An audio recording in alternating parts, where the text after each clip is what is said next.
13वीं सदी का दौर, सिंध की ज़मीन और उस पर आने वाली एक बड़ी इंसानी लहर। सिंधी मुआशरे को बलूचिस्तान के पड़ोसी इलाकों से हिजरत की एक अजीम लहर का सामना हुआ, जिसने इसकी फितरत और बनावट को गहरा असर दिया। ये सब जुड़ा था मंगोल लश्करों से, जो सेंट्रल एशिया, अफगानिस्तान और बलूचिस्तान तक कब्जा कर चुके थे। अजीब बात यह है कि मंगोल सिंध पर काबिज नहीं हुए, लेकिन पड़ोसी इलाकों पर उनका कब्जा जमीन को हिला देने के लिए काफी था। उन्होंने बलूचिस्तान में आबाद लोगों को निकालने की कोशिश की, घर और मिल्कियत पर कब्जा किया और ज़ियारत की जुनिपर जंगलात को जला दिया। आज भी वहां 700 साल से ज्यादा पुराना जुनिपर दरख्त नहीं मिलता। इसी मंगोल दबाव ने बलोच कबाइल को मजबूर किया कि वो सिंध की तरफ हिजरत करें। अब जरूरी है कि इन मुहाजिर गिरोहों की असल को समझा जाए, क्योंकि इन्होंने सिंध में लंबा अरसा गुजारना था और मुआशरे की स्ट्रक्चर को लगभग मुस्तकिल तौर पर बदल देना था।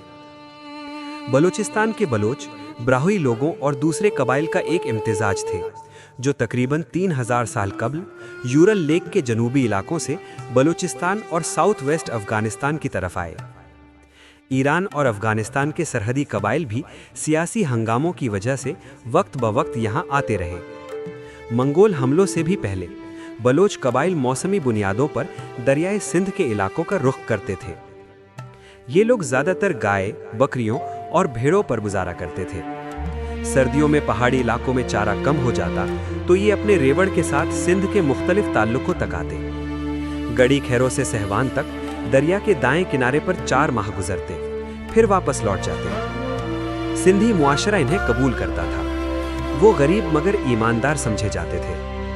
अक्टूबर और नवंबर में सुगदासी चावल की कटाई में मदद करते, मजदूरी लेते, बैलों और लकड़ी के जरिए जमीन हमवार करते और मुख्तलिफ काम अंजाम देते। दरिया के लोग और पहाड़ों के लोग, इन दोनों का ये रिश्ता आहिस्ता आहिस्ता सिंध की सोसाइटी को बदलने लगा। जब ये सब रवानी से चल रहा था, तब मंगोल हमलों ने बलोच कबाइल की बड़ी हिजरत शुरू कर दी।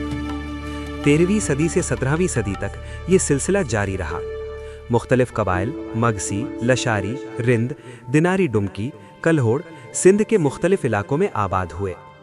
बुलेदी जैकबाबाद में, चांडियो खैरपुर नाथन शाह, जोही और सहवान के पहाड़ी इलाकों में। दल और बाबर कबाइल भी 17वीं सदी में कोटरी ताल्लुका में जा बसे। ये सिर्फ हिजरत नहीं थी, ये सिंध की सामाजी कहानी का एक नया बाब था।